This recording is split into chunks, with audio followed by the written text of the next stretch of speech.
Okay, so just keep sending the link to others who were still waiting for to join, and then we'll start the stream in a few minutes. In 2 minutes now.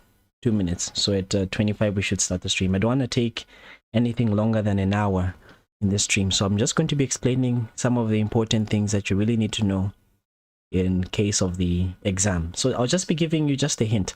So when you're answering pathology examination questions, please always read the entire question before you start answering any of the options, because most of the times they're going to be pretty much leading you. The questions will be leading you in such a way that if you rush into an answer option A and you realize that you get to option E and your diagnosis was wrong, then it makes the whole question foul and you have to cancel it and you have to start again. So one advice I'd give you, especially when answering the essays, is make sure that at all times you read through the entire question first, then understand what the examiner is asking of you. Do not repeat what the examiner has already given you in the question, because that will cause you to lose some marks. Okay, so I think we can start now. So there are some essay questions that I want us to look at, and an approach of how exactly you should tackle your essay questions, especially for tomorrow's exam.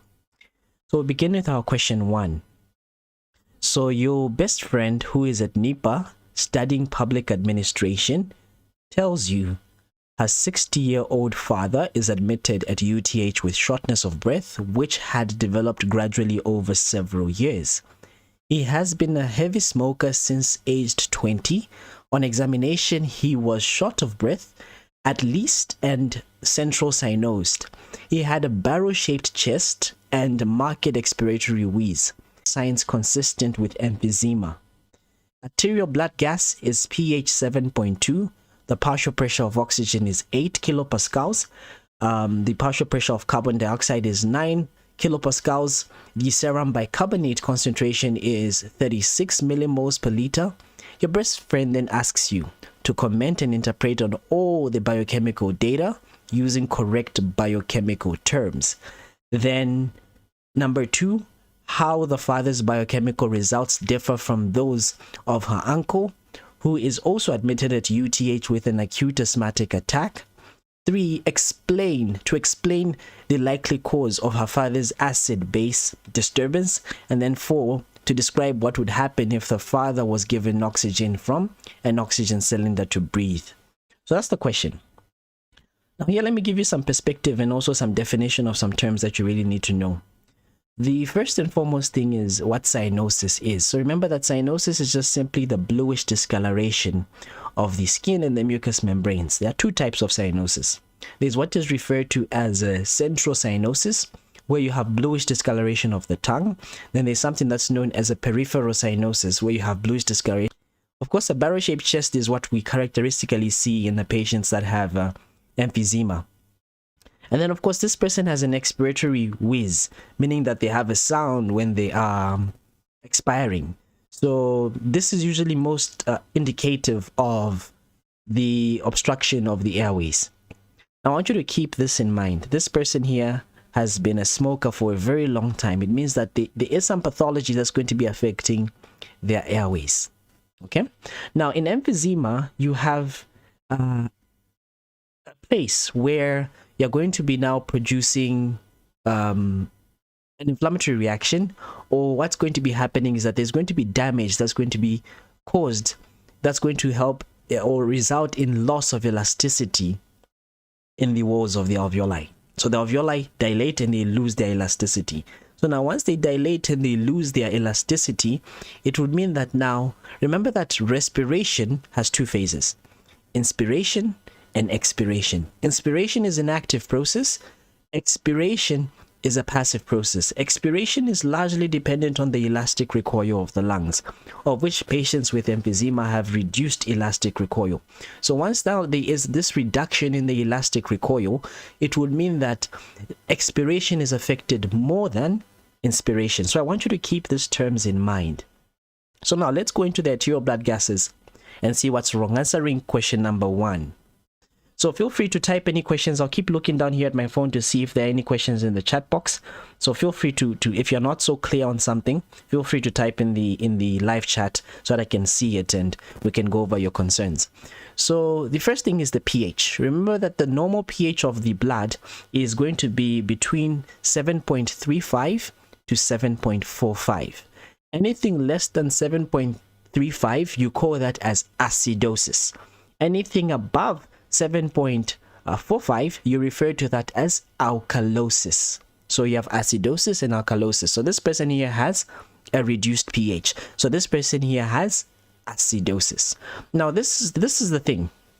Okay, when it comes to acidosis and alkalosis, I want you to think of two things. I want you to think of the problem being with carbon dioxide. I want you to think of the problem being with bicarbonate. Those are the two things that are pretty much going to be denoting the pH of the blood.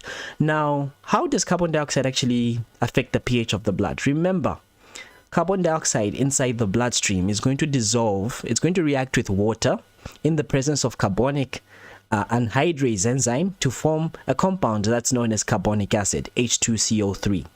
Now, this carbonic acid can dissociate to give you hydrogen ions and bicarbonate ions. I hope you're all following me. So now the hydrogen ions are what is going to be responsible for dropping the pH to make the blood more acidic. And as we can see already in this patient's arterial blood gas result, we can see that the partial pressure of carbon dioxide, let me just get a pointer here. The partial pressure of carbon dioxide is 9, so it's higher than the normal. So this person has what is referred to as hypercapnia. So the partial pressure of carbon dioxide is higher than normal, so they have hypercapnia. So this more carbon dioxide that they're retaining is pretty much dissolving in the blood, forming carbonic acid, forming a lot of hydrogen ions, decreasing the pH. So this should make sense. Now, what is causing this carbon dioxide to retain in the blood? It's because of a respiratory problem. So you refer to this as respiratory acidosis. So this pH of 7.2, you call that's attributed to respiratory acidosis because it's caused by the respiratory system. This person here, again, remember that this person has emphysema. They have an obstruction. It's a chronic obstructive pulmonary disease. It means that they have a problem with inspiration. They also have a problem with expiration. But the problem is much, much greater with expiration than it is with inspiration. So it means that even the partial pressure of oxygen is going to be reduced. So this person has what is known as hypoxemia or hypoxia. Then, of course, our serum bicarbonate is increased. This makes sense, and this is how you should think about it. Any acid-base imbalance that is caused by the respiratory system is going to be pretty much compensated for by the metabolic system. So if someone has a respiratory acidosis, what's the logical thing to do? Retain bicarbonate by the kidneys. So the bicarbonate will be retained by the kidneys, which is what is happening in this man's case.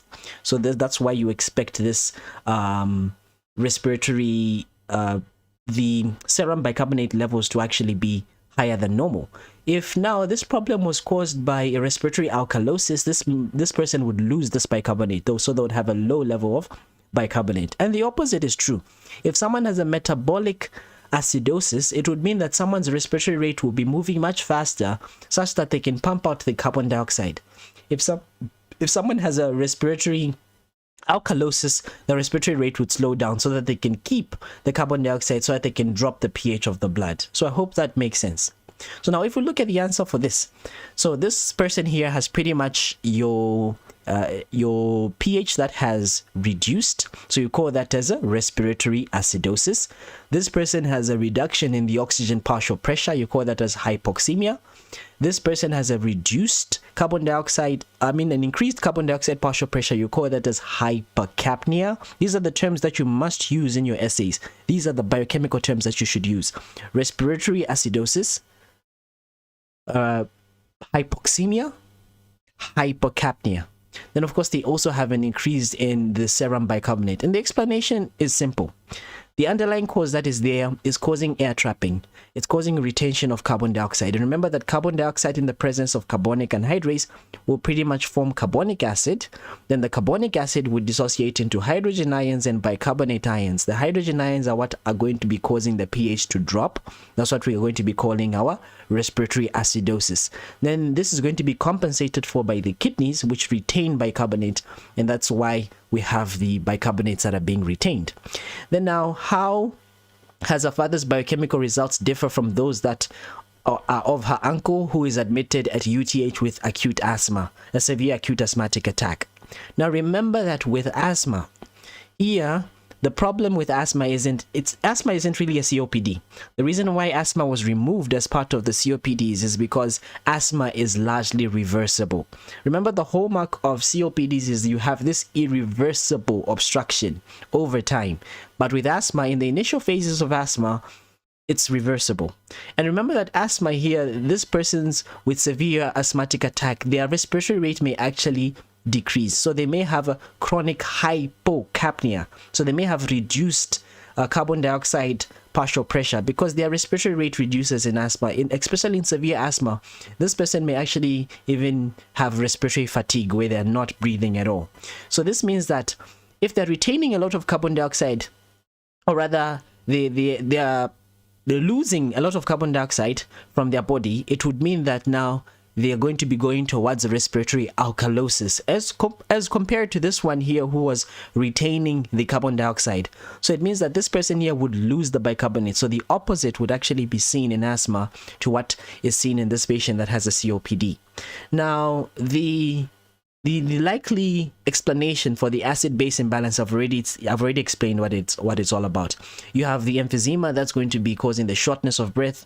It's going to be causing the airway obstruction. It's going to be affecting expiration more than inspiration, leading to air trapping, leading to the retention of carbon dioxide, the decrease in oxygen partial pressure, and of course this is going to be causing now the carbon dioxide to react with water to form the carbonic acid, which dissociates to give you hydrogen ions and bicarbonate ions, which are going to decrease the blood pH to cause respiratory acidosis. Then of course this is compensated for by the kidneys. Now, the last question is, describe what would happen if the father was given oxygen. So in patients that have COPDs, even clinically at the hospital, we give them our low flow oxygen. We don't give them high concentrations of oxygen. Why? It's because we want to maintain the carbon dioxide. If you give them a lot of oxygen at once, you wash out that little carbon dioxide that's in the blood. And remember that the stimulus to drive your respiratory system is coming from the carbon dioxide. Remember that there are two ways in which respiration can be controlled. It can be controlled as chemical control, or it can be controlled as a neural control. Chemical control is pretty much you have your central chemoreceptors that are found in the medulla. These respond to the carbon dioxide partial pressure. The peripheral chemoreceptors, which are found at the carotid sinus, the bifurcation of the carotid, the common carotid artery, these are going to be sensitive to hypoxia. They're going to be sensitive to oxygen concentration. So that's the difference. And remember that the central chemoreceptors have a much greater influence on the respiratory rate than the peripheral chemoreceptors. So if you wash out that little carbon dioxide that you have because you're giving this person a lot of oxygen, it would mean that they'll lose that stimulus of their respiratory system and they may actually become apneic. They won't breathe at all. So they may actually die. So that's why we usually give them low flow oxygen, low concentrations of oxygen and at low flow rates, so that we prevent that carbon dioxide from being washed out from their body to keep that respiratory stimulus. So that's how you would approach such a question like this. So moving on to the next question, a 72-year-old man who is a chronic smoker presents to a hospital with shortness of breath, hemoptysis, which is coughing out blood, chest pain, and loss of weight over a period of 10 weeks. So this is rather a prolonged thing. When examined, his body temperature is 37.6 degrees Celsius, blood pressure is 145/92, the body weight is 57 kilograms, and he is dyspneic. So difficulties in breathing. What two conditions or diseases that can give rise to the above symptoms? Write down any other condition that can cause hemoptysis. A chest x-ray is done, which shows a mass in the left upper lobe. What is the likely diagnosis now? What other tests can you order to confirm your diagnosis? Now here, let me give you some perspective again. This person here is old. 74 years is rather old. The second thing that you need to keep in mind is that this person here is a chronic smoker. So they have smoking. So you should keep in mind that smoking, old age are pretty much going to predispose an individual to certain conditions. They're going to predispose an individual to certain malignancies. Keep that in mind. They have chest pain. They have weight loss. So they have weight loss, chest pains, coughing out blood, shortness of breath. So they have respiratory symptoms. Their temperature is normal. So it's about 37.6. Their blood pressure is about 145/97. And of course, this person has lost weight. 57 kilograms at 74 years. So it means that one thing that should come into your mind is that this person has some form of a cancer. This person may have some form of a cancer. So one thing that you should keep in mind is that they may have lung cancer, which is known as a bronchogenic carcinoma. The other thing that this person could have is a COPD, emphysema. Why? They're old. Two, they have been a chronic smoker for a very long time. So they could either have a lung cancer or emphysema. Now, the other things that can cause this person to cough out blood, you should think anything that can increase the blood pressure inside the pulmonary vasculature. So things like mitral stenosis, which cause a lot of fluid or a lot of blood to actually flow to the pulmonary vasculature. It can rupture the pulmonary vasculature and cause someone to cough out blood. Or it could be conditions that are affecting the lungs themselves. So it could be things like a pulmonary TB, things like pneumonias, things like bronchiectasis. These are all pulmonary conditions that can cause someone to cough out blood. So you can just pretty much pick any one condition and fit it there. So someone was saying, please repeat this oxygen-related question. Which one? Question number 1 or question number 2? I presume you're talking about the first question. So just kindly confirm which question are you talking about? Question number 1 or question number 2?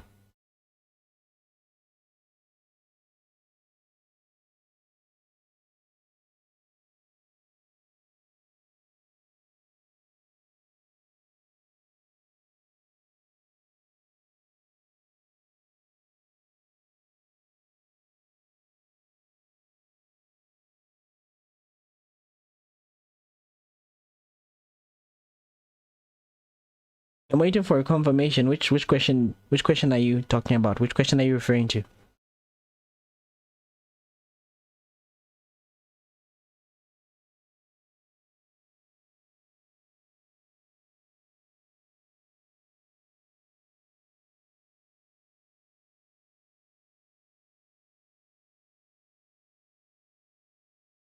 Okay, I guess we'll go over it anyways at the end.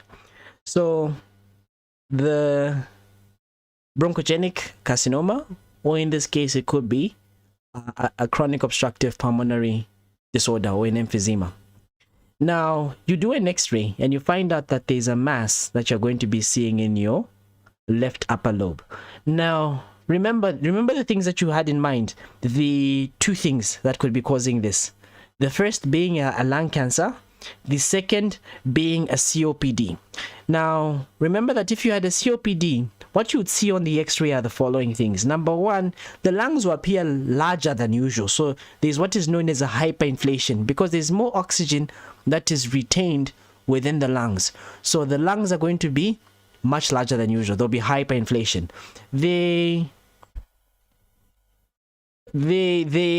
The lungs also will appear darker than usual, so we refer to that as a hypertranslucency.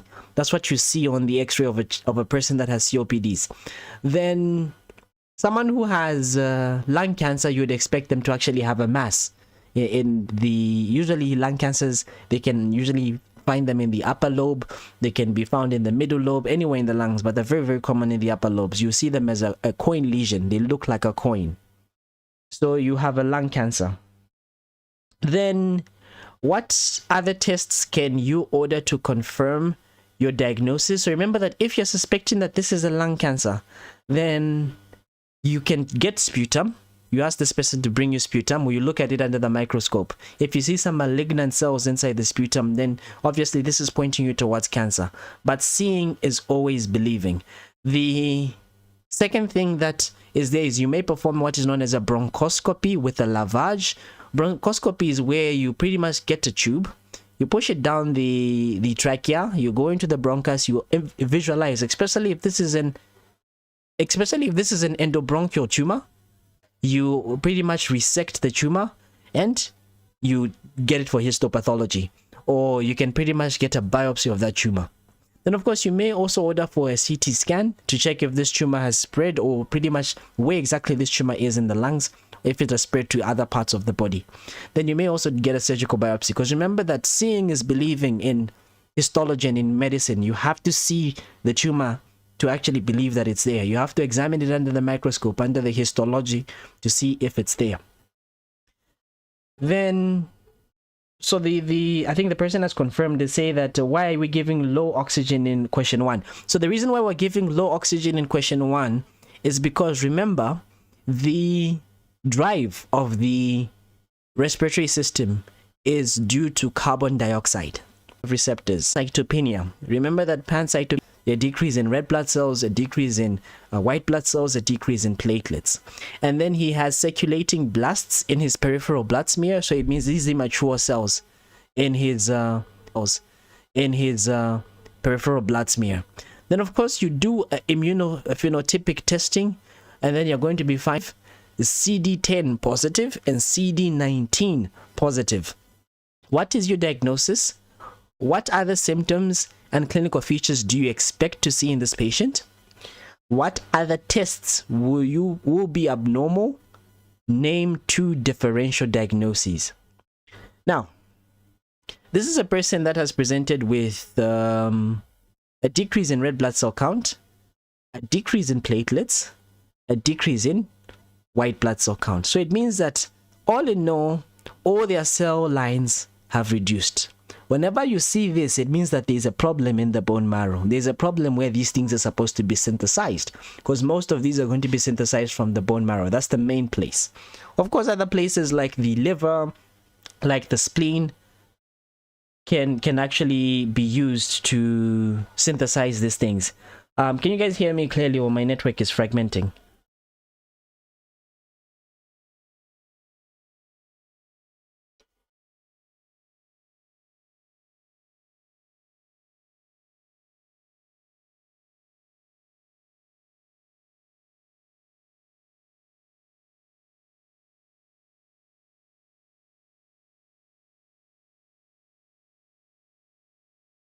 Can you guys hear me clearly?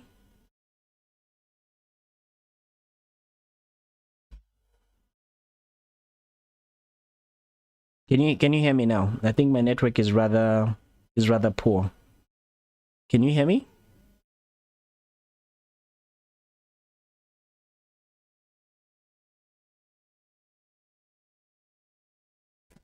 Okay, so I'll restart. I'll go over question 3. So a bone marrow examination is performed on a 38-year-old woman who presents with pancytopenia and has circulating blasts in her peripheral bloods. Okay, so a decrease in all the 3 cell lineages. Okay, so this case here, when you get a decrease in all these cell lineages, it's going to be denoting that there is a problem in the synthesis of these cells. Because remember that most of these cells are going to be made from the bone marrow.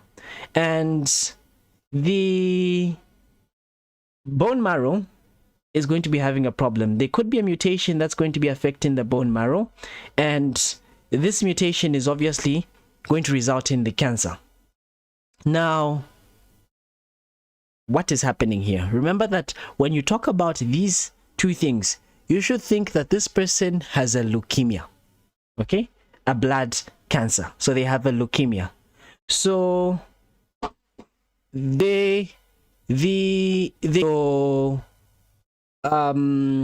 acute leukemias, or they can be your chronic leukemias. But remember that inside the hematopoietic inside the bone marrow, you have the hematopoietic stem cells.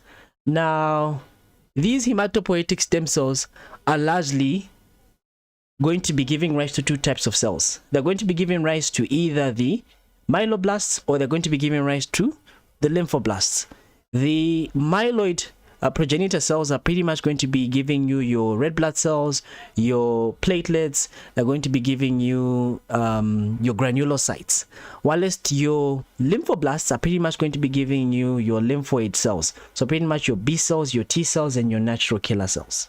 Okay, so I just want you to keep that in mind. So if there's a cancer that's affecting the myeloid progenitor cells, then it means that you can I think my network, let me just try and fix my network.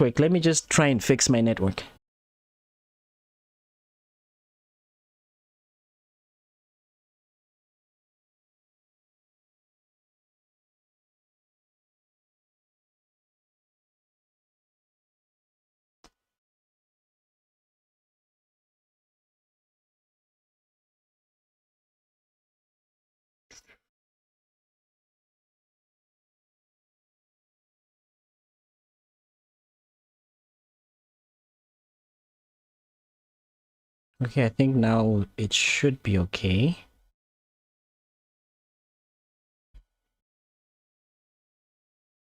Can you hear me now?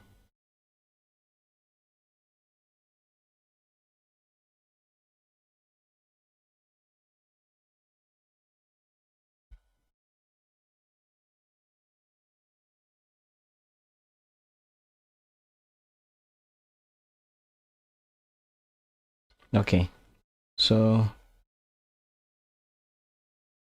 sorry, my network is, I don't know what's happening to my internet connection today. It's very, very dodgy.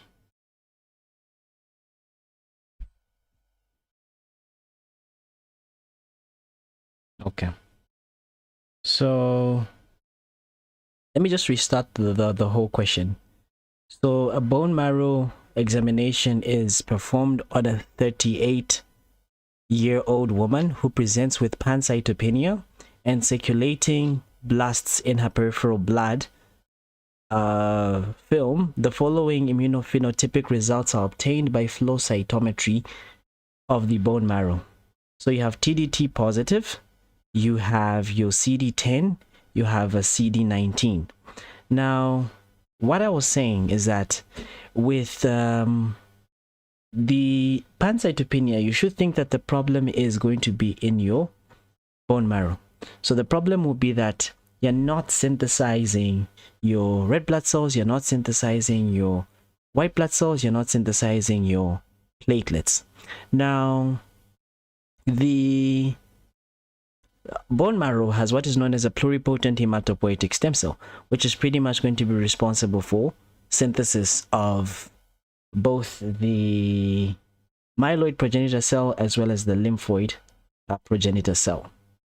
Now, the myeloid progenitor cell will give rise to your red blood cells, it gives rise to your platelets, it gives rise to your granulocytes, meaning your neutrophils, your basophils, and your eosinophils. Then it also gives the progenitor cell is going to be giving rise pretty much to your lymphocytes, your T lymphocytes, your B lymphocytes, and your natural killer cells. Okay, so I don't know if my network is still acting up because I can't see the chat really moving here on my device down here. Can you guys still hear me?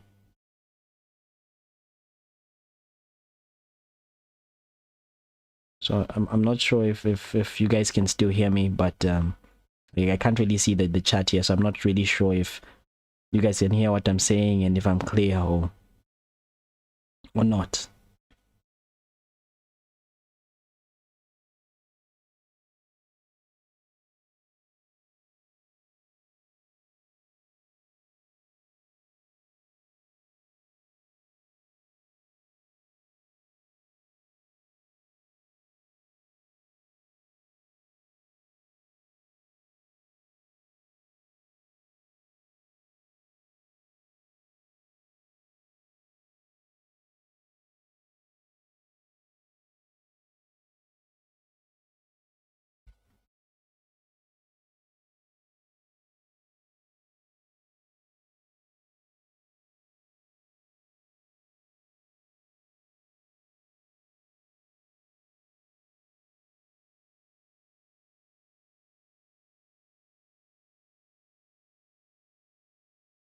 Can you hear me even now?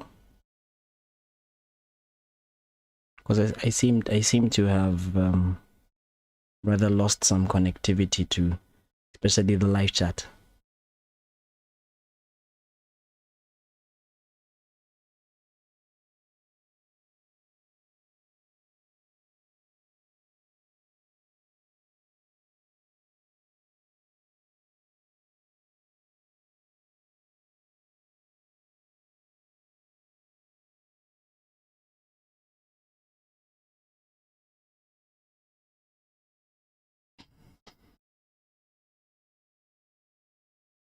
Okay.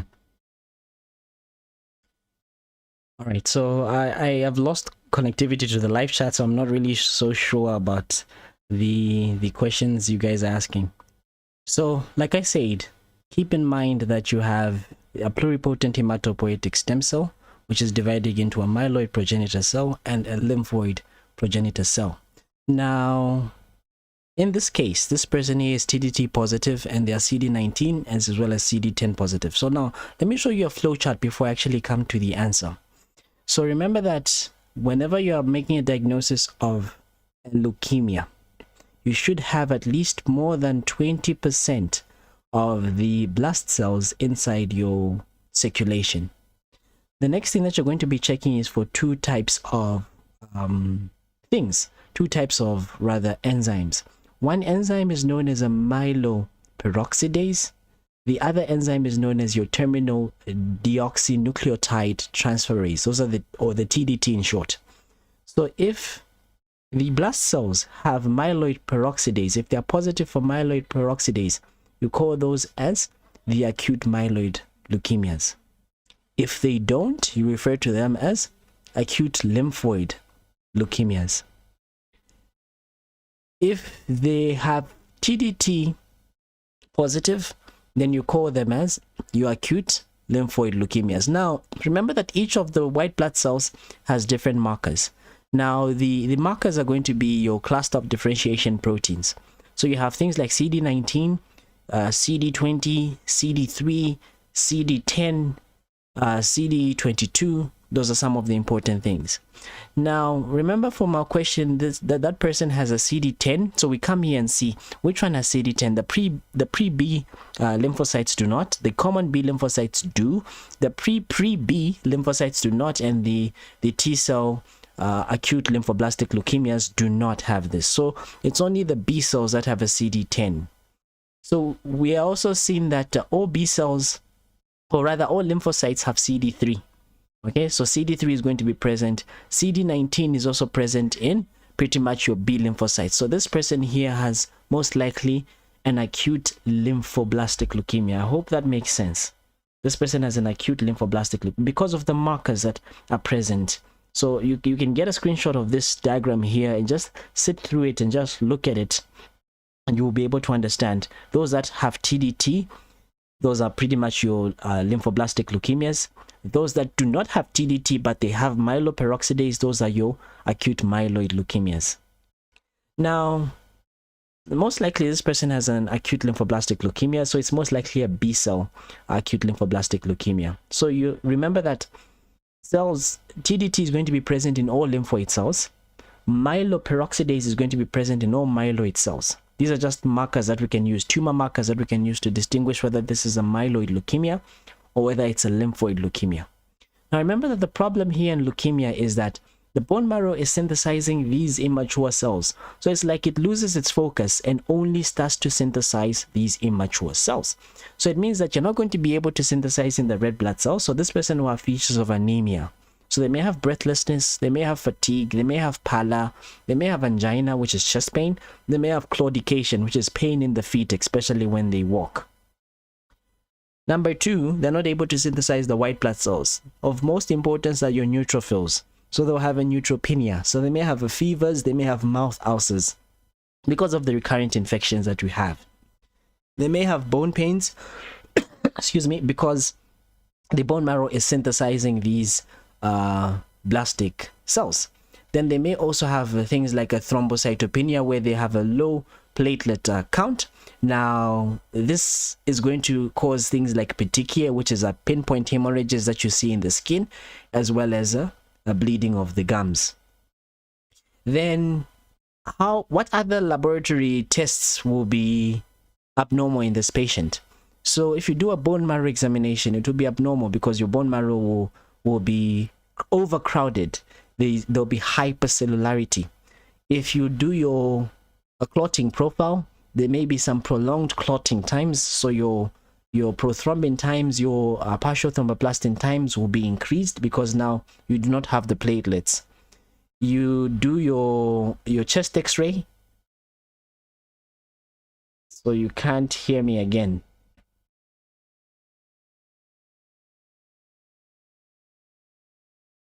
Okay. I think let me switch. This is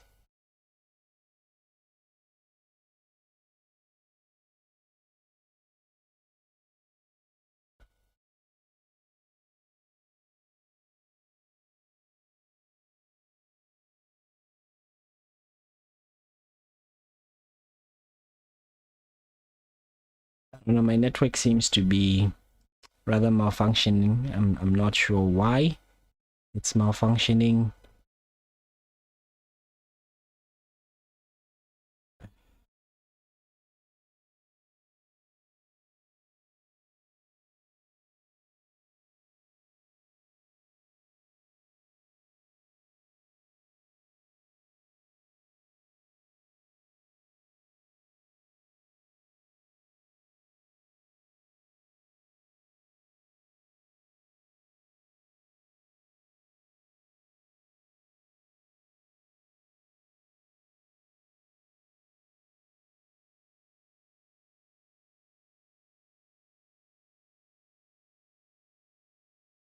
Okay, am I audible?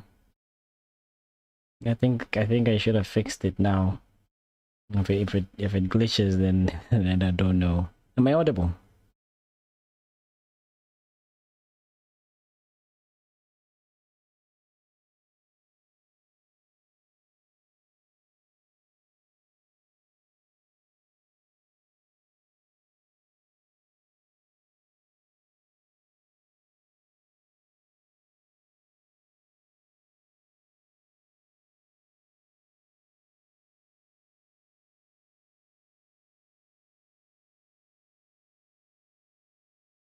Okay.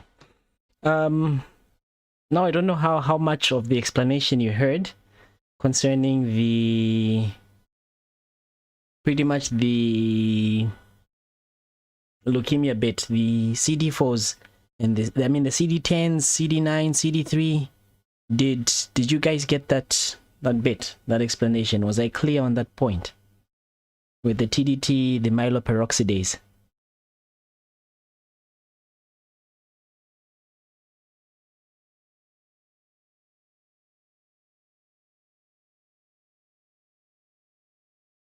Or can I go over it again?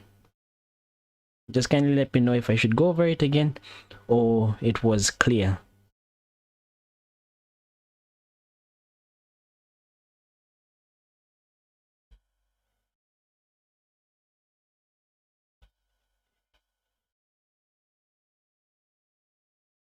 My network is still performing.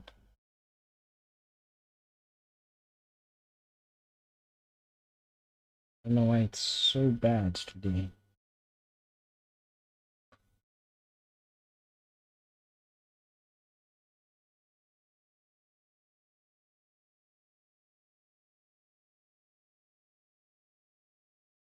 Okay, so most likely, okay, fine. So someone said I should go over it again.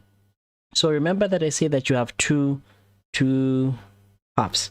You have your myeloid cells, you have your lymphoid cells. Now the myeloid cells are pretty much going to be giving rise to the red blood cells, the granulocytes, which is pretty much your number one, your neutrophils, your okay, so you have, so I'm just seeing your messages here. So you have your neutrophils, you have your eosinophils, you have your basophils. Those are your granulocytes. Then the red blood cells as well, you're also going to be having your platelets. On the other hand, you're going to be giving rise to the lymphoid progenitor cells. Remember that the lymphoid progenitor cells are going to be pretty much your lymphocytes, which are your T cells, your B cells, and your natural killer cells. So now, mutations can happen to affect the progenitor cells, which are going to be giving rise to the myeloid cells. Mutations can happen to give you progenitor cells that are going to be affecting the lymphoid progenitor cells. So if it's myeloid progenitor cell, you can either have what is known as an acute myeloid leukemia or a chronic myeloid leukemia. Then if it's the lymphoid progenitor cell, you can have an acute lymphoid progenitor cell and a chronic lymphoid progenitor cell. Those are the four predominant types of leukemias: the acute myeloid, the chronic myeloid, the acute lymphoid, and the chronic lymphoid.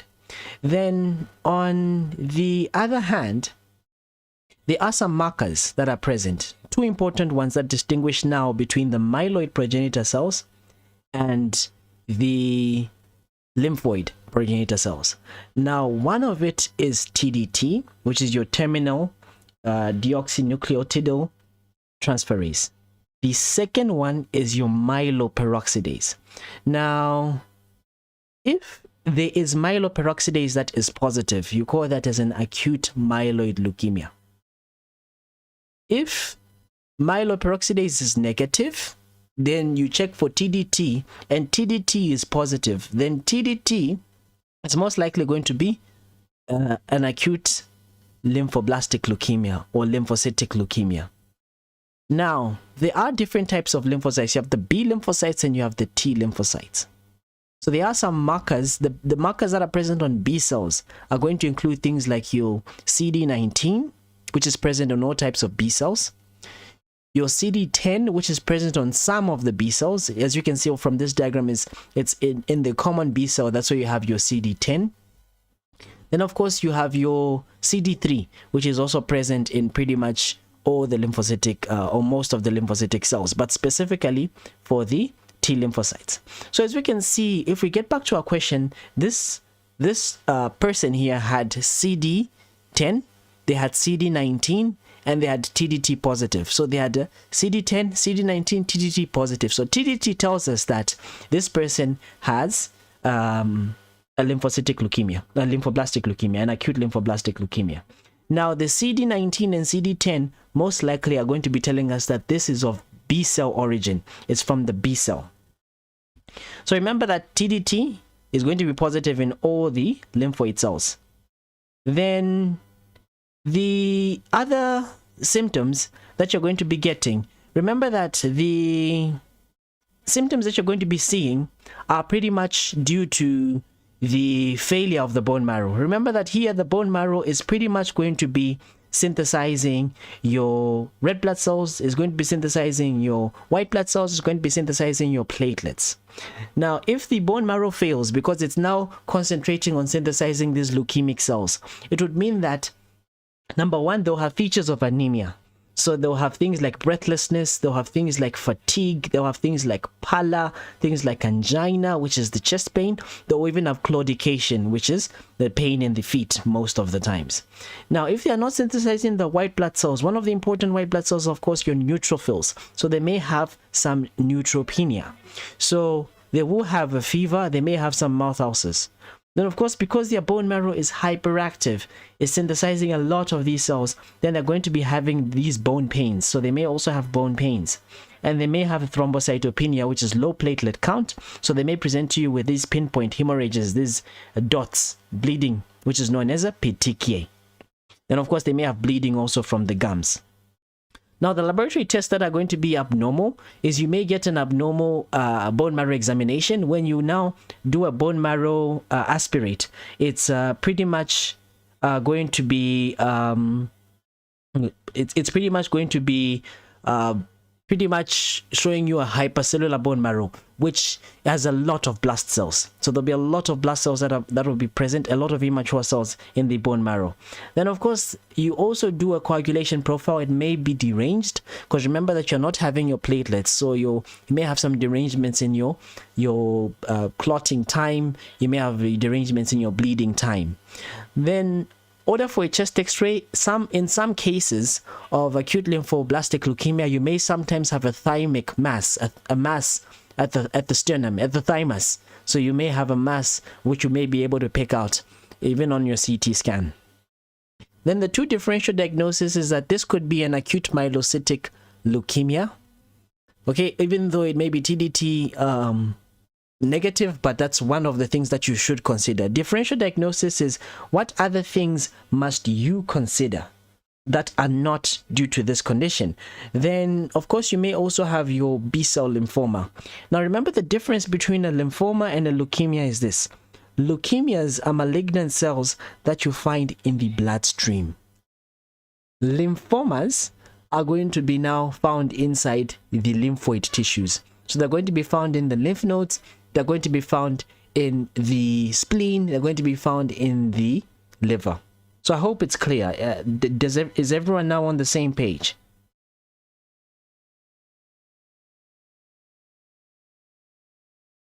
And am I still audible enough?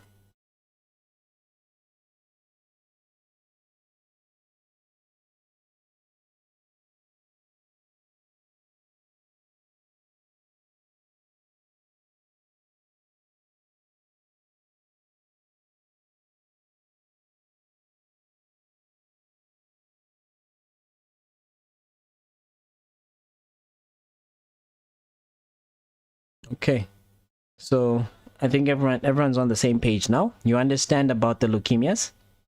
Okay, great. I've seen your comments. So we move on now to question 4. So someone says go through D again. So D, I was saying differential diagnosis is what else could this condition be other than the diagnosis. That's what a differential diagnosis means. So most likely the other conditions that you can consider that present in a similar fashion, you have your acute myelocytic leukemia, you also have your acute B cell lymphomas, especially the B cell lymphomas. Remember that these B cell lymphomas, a difference between a lymphoma and a leukemia is that leukemias, you get these malignant cells in the bloodstream. Lymphomas, you have these malignant cells in the lymphoid tissues, solid organs, so pretty much in the lymph nodes, pretty much in the spleen, pretty much in the bone, rather in the liver. Then moving on to question 4, a 14-year-old girl complains of pain and swelling of the knee joint. On X-ray, a tibial, a metaphysio, a lytic lesion invading the cortex shows periosteo elevation was seen. What is the most probable diagnosis? Describe the etiopathogenesis of the condition. Describe the gross and microscopic picture of the condition, and describe the modes of spread of the lesions. Okay, now, so this is someone that's had a mass inside their bone. Okay, they have a mass inside the bone. There's something that's growing in their bone. So whenever I think that there's something growing in the bone, what should come to your mind? Could this be an infectious process? Number 1. Number 2, could this be a malignancy, a tumor? Okay, tumors, again, when you think of tumors, there are some tumors that are common in specific age ranges. There are some tumors that are not common in specific age ranges. You get a 14-year-old girl, you're not expecting this to be a tumor. So most likely this is an infectious process. There's something that's causing this. And it's affecting one of the long bones, the tibia, the metaphysio part. So you have a lytic lesion. Lytic means it looks like as if the bone has been eaten up. So it's invading into the cortex, and the periosteum has been elevated. The periosteum, you call this as a periosteo reaction. So you often see this in a condition that's known as osteomyelitis. Now most likely this is acute osteomyelitis. Now, there are different things that can cause this condition to happen. So remember that it can spread to the bone via 3 main ways. So it can spread hematogenously, so it can be spreading via blood. This is the most common way. It can directly spread from an infected area, so it could be due to maybe an abscess that is near the bone, or maybe even some surgical prosthesis, or even surgery, or it can be due to trauma, where there is an actual trauma in introducing the pathogens into the bone.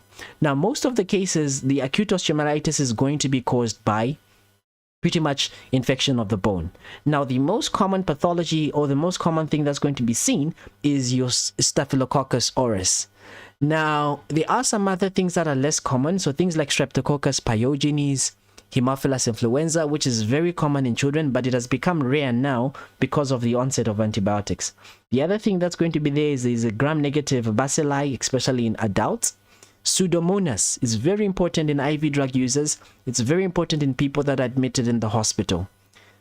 Salmonella is the most common cause in patients that have sickle cell. This is one of the things that they can also play around with your mind when it comes to the MCQs. They'll say, which of the following is the most common cause of osteomyelitis in sickle cell patients? Then they'll give you all these options. So the answer would be Salmonella. But all in all, most of the cases are going to be due to your Staph aureus. And of course, now what's going to happen is that this bacteria are now going to be lodging into the end arteries, especially in the metaphysis, and they begin to multiply. Now, once they begin to multiply, this is going to lead now to an inflammatory response. So there's going to be an increase in the serum in that location. There's going to be white blood cells that are going to be there that are going to be decreasing the blood flow. There's going to be vasodilatation. Of course, this is meant to bring cells, inflammatory cells to this area, white blood cells to this area. And remember that because of this increase in pressure, this increase in the serum, increase in the white blood cell count, the decrease in the blood flow, this can lead to what is known as a pressure necrosis. So bone can begin to die. Now, the white blood cells that have come to that area produce enzymes. These enzymes are now start going to eat up the bone. That's what actually causes that lytic lesion that you see on the X-ray, that eaten up lesion. Or that it appears darker than the bone tissue itself. So you refer to that as a lytic lesion, an osteolytic lesion. So the bone gets eaten up. Then, of course, there's going to be an area, that's going to be the area of necrosis, a central area of necrosis. Of course, surrounding this, you may have some new bone that is forming. You call new bone as involucrum. Dead bone is referred to as a sequestrum. So you call dead bone as a sequestrum. You call the new forming bone as involucrum. So dead bone is known as sequestrum. New bone is going to be called as involucrum. Then the pus can sometimes move in these special tunnels in the bone, which are known as the Haversian canals. They can also move through the medullary canals, and eventually it will be now accumulating just underneath the periosteum.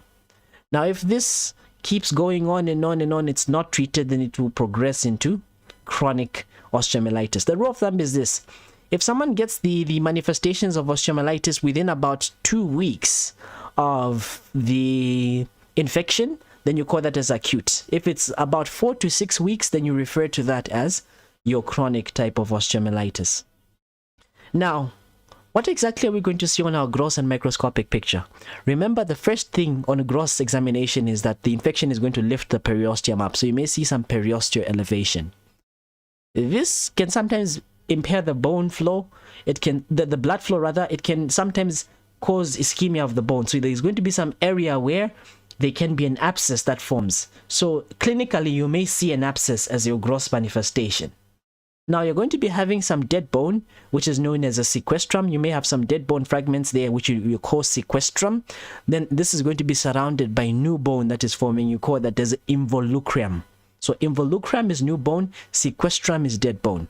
You may sometimes have what is known as a Brody abscess, where you have this residual abscess that's going to be surrounded by a rim of new bone. So you have an abscess that's surrounded by a rim of new bone that is forming.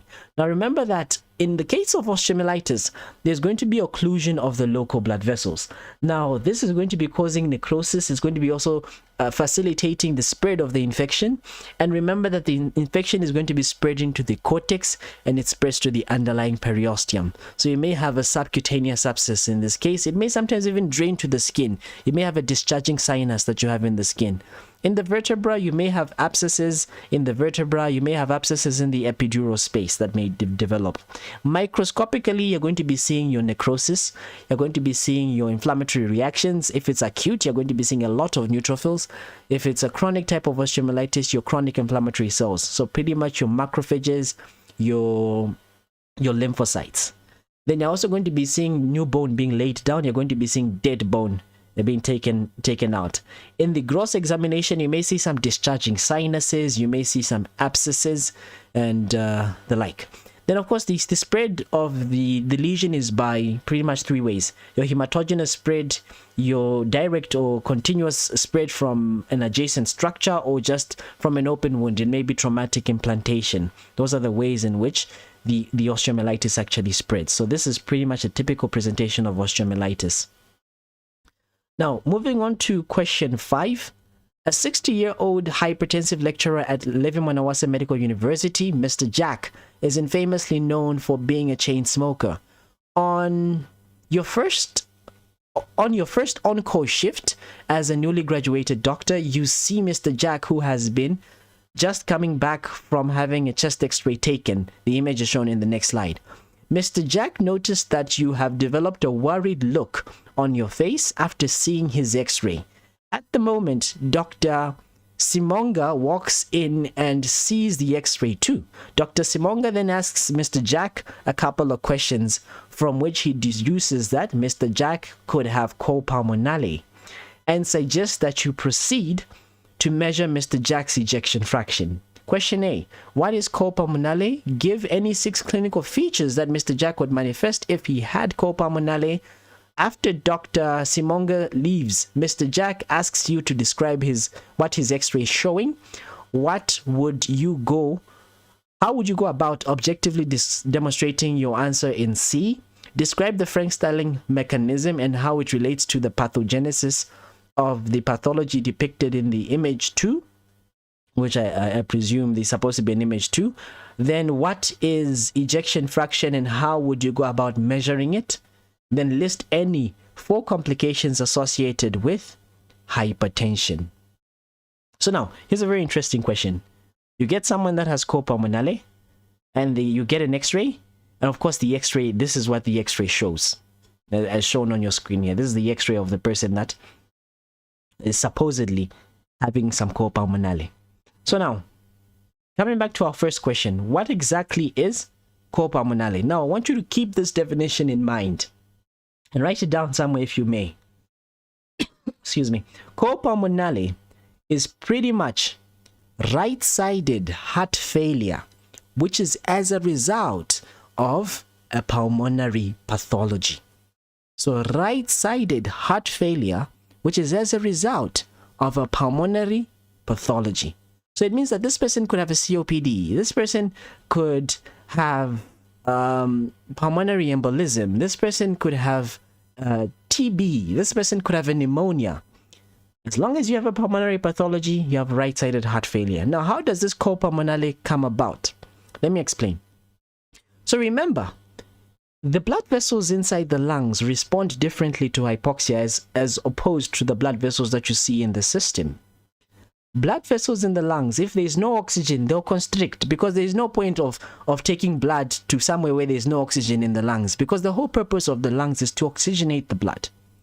So if there is no oxygen, the blood vessels are going to pretty much constrict. The opposite happens in the systemic blood vessels. If there's hypoxia to a certain organ, it's going to lead to vasodilatation to prevent damage of that organ. So now, any pulmonary condition that leads to hypoxia or a decrease in the oxygen tension in the lungs is going to result in vasoconstriction. That's the first thing that's going to happen, vasoconstriction.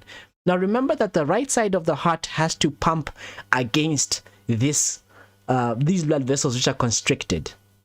I'll give you a scenario, a very easy thing to understand. Suppose we're all in this small room that I'm in, 50 people in this small room, and in the corner of the room I shout, "There's a snake," and there's a small door. It's very difficult for all of us to go and fit into that small door. There'll be a lot of pressure that is exerted on that small door.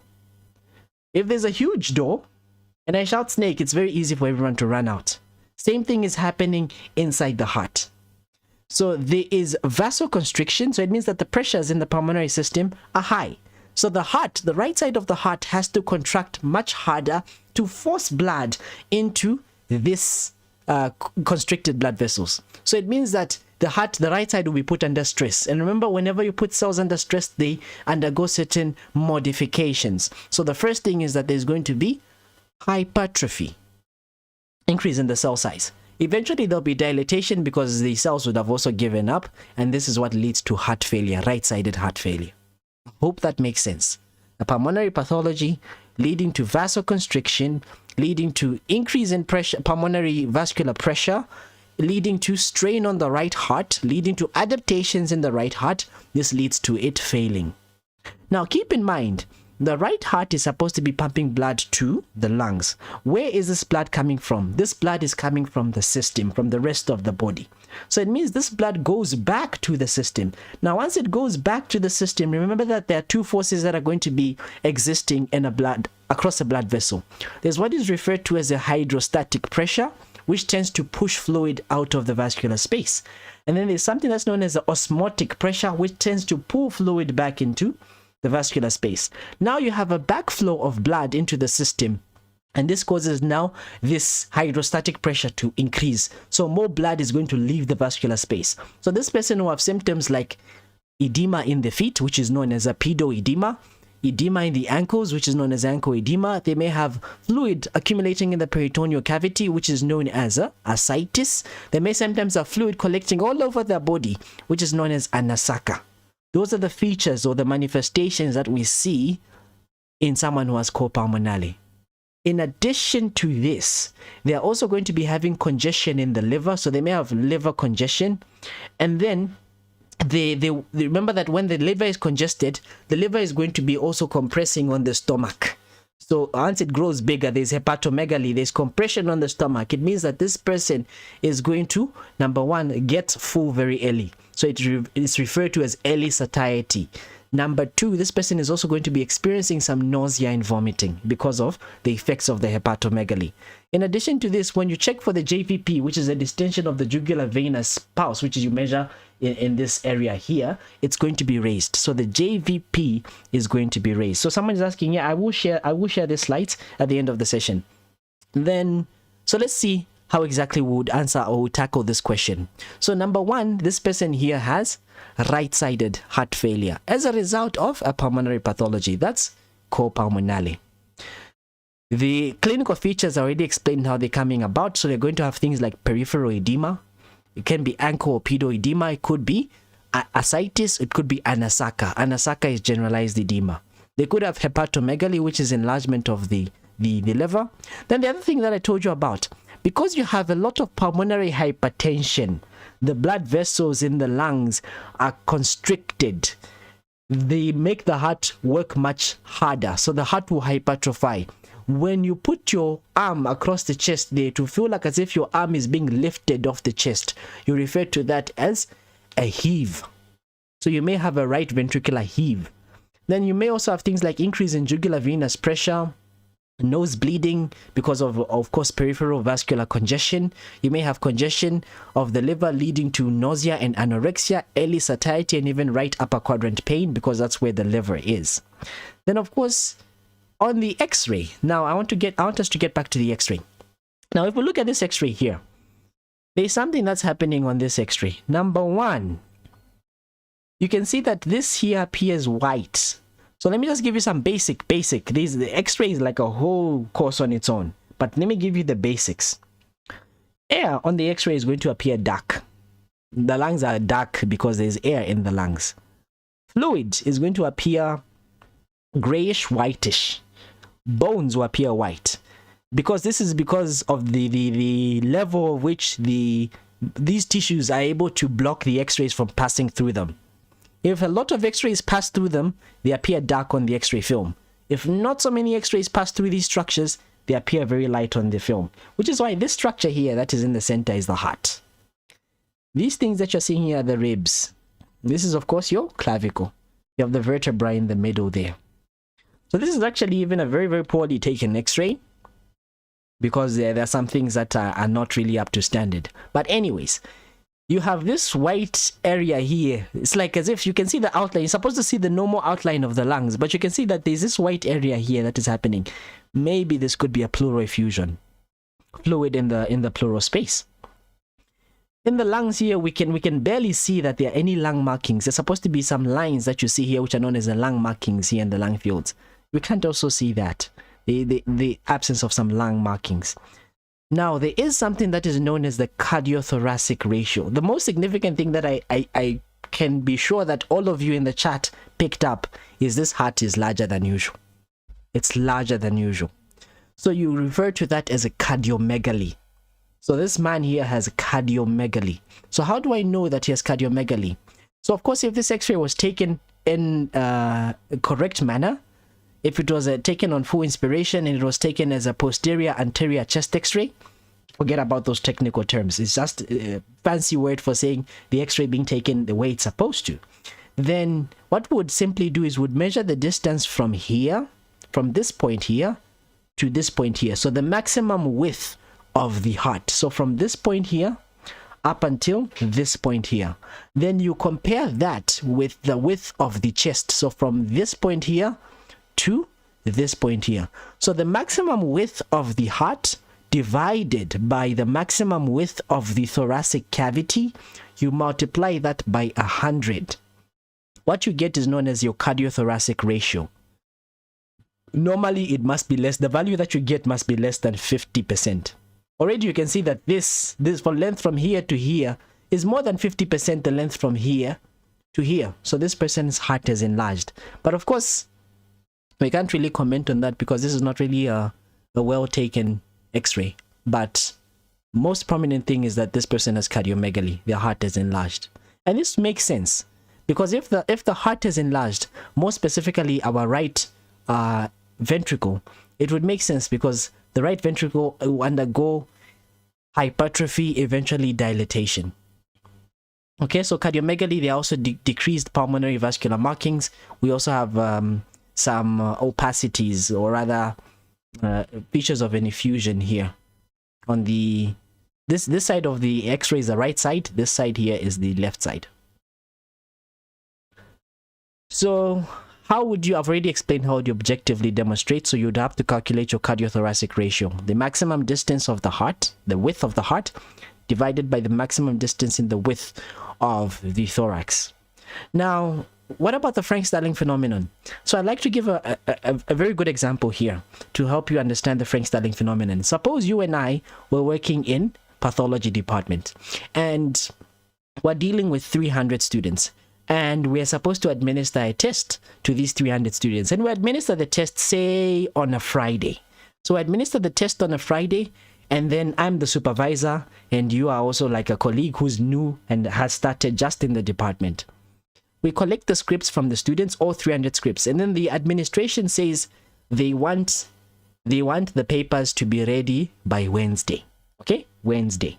Then I tell you on the Friday when we share that, where we were sharing the paper, I say, okay, fine, here, mark 20 of these scripts, and I expect those 20 scripts to be done before Wednesday. You're going to be marking at a certain pace, okay? A certain pace, because you know that 20 is not a bad number. You can manage. Now, suppose I come on Saturday and I call you and I'm like, oh no, here are 50 extra scripts. Please mark these 50 extra scripts as well. They should be ready before Wednesday. You're not going to be marking them at the same pace. You increase your pace. Okay? You increase your pace. You'll be marking a bit much faster so that you can catch up with the deadline. Second scenario. Third scenario now, out of those 50 scripts, let's say Monday comes and I say, oh no, I think I gave you too much. Give me 25. You still won't be marking at the same pace. You will reduce your speed because I've taken away some of those scripts that you have to mark. Now, suppose on Tuesday night, the day before the deadline for the admin, for us to hand in the marks, I come and give you 100 scripts and say, please mark these things by tomorrow. I need the results by tomorrow. You will panic. You may not even manage. So you'll be overwhelmed. So the same way, that's how the heart works. So, hear me right.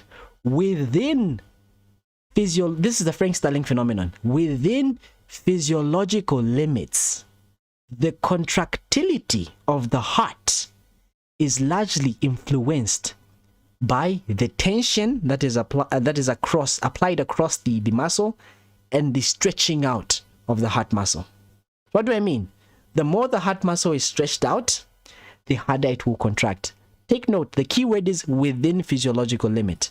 So it means that this person now that has had vasoconstriction and pulmonary hypertension that is there, it means that the right heart was put under stress.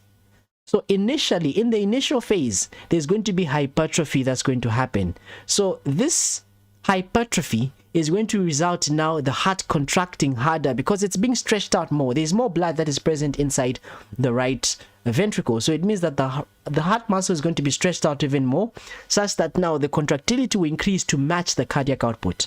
Remember that cardiac output is pretty much the volume of blood that is ejected from each ventricle per minute.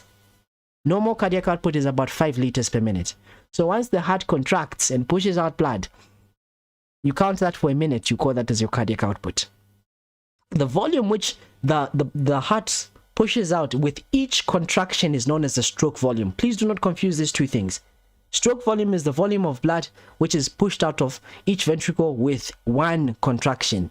Cardiac output is the total amount of blood that is pushed out from each ventricle in 1 minute. Not one contraction, 1 minute.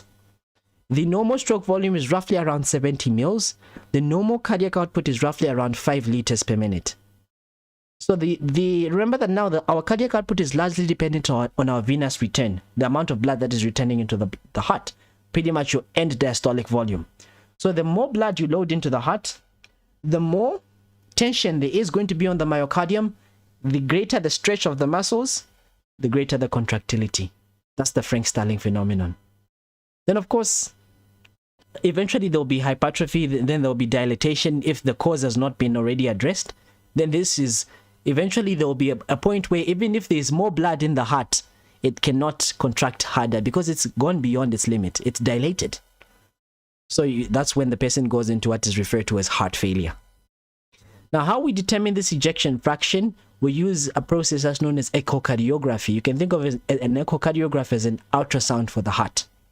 So what this echocardiograph is pretty much going to be doing, you get your stroke volume, you divide it by your end diastolic volume. So ejection fraction is the ratio of the stroke volume compared to the end diastolic volume. So stroke volume over end diastolic volume multiplied by 100. So the normal ejection fraction should be greater than 50%. Don't confuse it with cardiothoracic ratio. Cardiothoracic ratio must be normally less than 50%. If it's greater than 50%, you say there's cardiomegaly. Stroke volume must normally be greater than 50%. If it's less than this, then you say that this person has heart failure. But the benchmark which we use is 40%. If someone is now below 40%, that's when we say that they have a heart failure. Then the 4 complications of hypertension, you can come from head to toe. You can have a cerebrovascular accidents or stroke in the CNS. You may have a retinal hemorrhage. You may have what is known as a hypertensive retinopathy, which is affecting the eyes. You may have things like, when you come to the heart, you may have coronary artery disease. You may have heart failure itself. You may have aortic dissection, where blood now starts moving in between the layers of the aorta and dissecting away the layers of the aorta. Then, of course, you may also have it affecting the kidneys. You call that as hypertensive nephropathy. Now, question 6. A middle-aged woman, widow, living alone, was found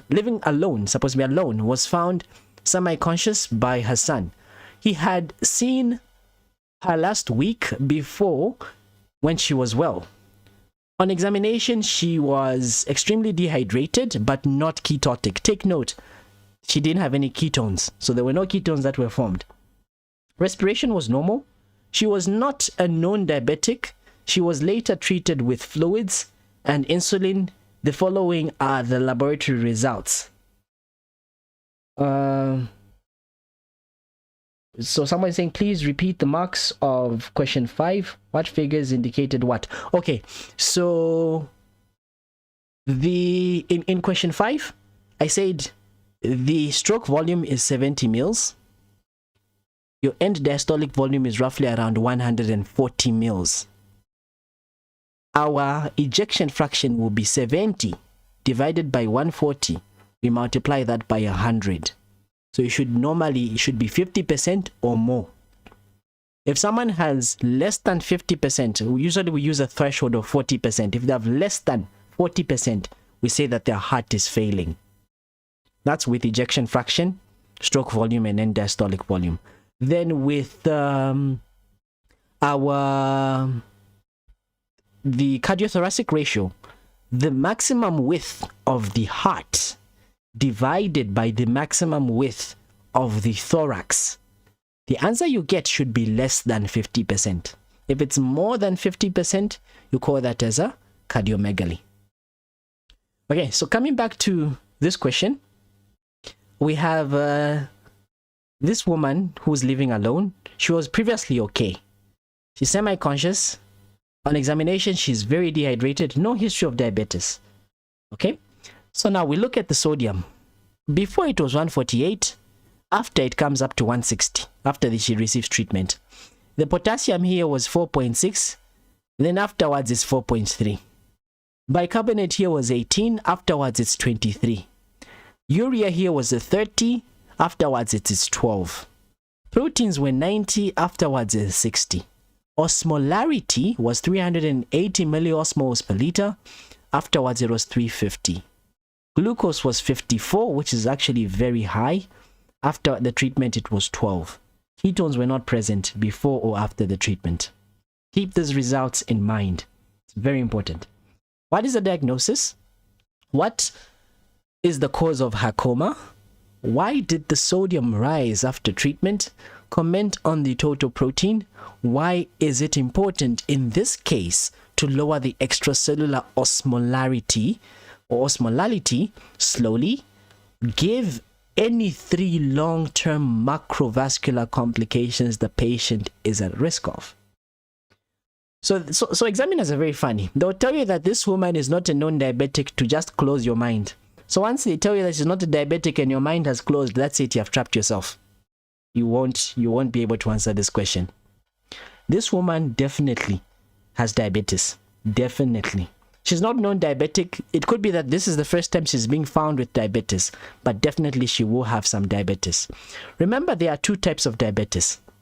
Type 1 diabetes, which is going to be characterized by predominantly there's going to be an absence of insulin. So it's an absolute insulin deficiency, no insulin at all. Remember, insulin is the hormone that is needed to reduce the blood glucose level. Then you have, on the other end of the spectrum, you have people that have type 2 diabetes. Now, these ones have peripheral resistance to insulin. They have some insulin, but the receptor is not responding. And then after some period of time, they may also have a drop in the amount of insulin that they are producing from their pancreas. So those are the 2 main types. Now, I'll pause this question just here and just explain something on the side note. What happens when you don't eat, when you're hungry? Okay, you haven't eaten. This is what happens. First thing, you use up all the glucose in your bloodstream. Once the glucose has been used up, the next thing that the body uses, it goes to the liver. Let's start using the glycogen. Glycogen stores usually last a few hours. They're gone. We use up glycogen in the liver. We use up glycogen in the muscles. Glycogen is gone. The next thing that goes is what is known as the fats. Now you start using up the fats. Now remember that you have triglycerides. Triglycerides are going to be broken down into pretty much your triglycerides are going to be broken down into your free fatty acids and your glycerol. So free fatty acids and glycerol. The free fatty acids can be taken to the liver, where now you're going to be forming what is known as a ketones. It's a process that's known as, from a biochemistry, it's a process that's known as ketogenesis. So you're going to be forming ketones, 3 types of ketones. You have what is known as acetone, which is what you have in your nail polish. It smells like fruits. Acetone, acetoacetate, and you also have another compound which is known as a beta-hydroxybutyric acid. Those are the 3 types of ketones. Now, ketones can be used as an alternative source of energy. Okay? Now, as long as you do not have insulin, ketones will form. But if you just have even a little insulin in the body, ketones will not form because insulin inhibits ketogenesis, which explains why this woman here doesn't have any ketones. So ketones are not there. Okay, but then you ask me, why then does she have a high blood glucose level if she has insulin? It doesn't make sense. It actually does. The reason why she has a high blood glucose level is because this woman, the insulin receptor is not responding to the glucose. Okay, so if this insulin receptor is not responding to the glucose, most likely this person may have a type 2 diabetes. So this woman has a complication of type 2 diabetes, which is known as a hyperglycemic hyperosmolar state. Type 1 diabetes, the complication is known as diabetic ketoacidosis, where now you have a lot of these keto acids accumulating in the blood, causing this person to have metabolic acidosis. You call that as a diabetic ketoacidosis. On the other end of the spectrum, those that have type 2 diabetes have a complication that's known as a hyperosmolar hyperglycemic state, or HHS. Please do not write abbreviations in your exam. HHS. Now, what exactly is causing her coma? Number one, this woman has a high serum osmolarity. Remember that normal serum osmolarity is somewhere around 290. But here, it was even as high as 380.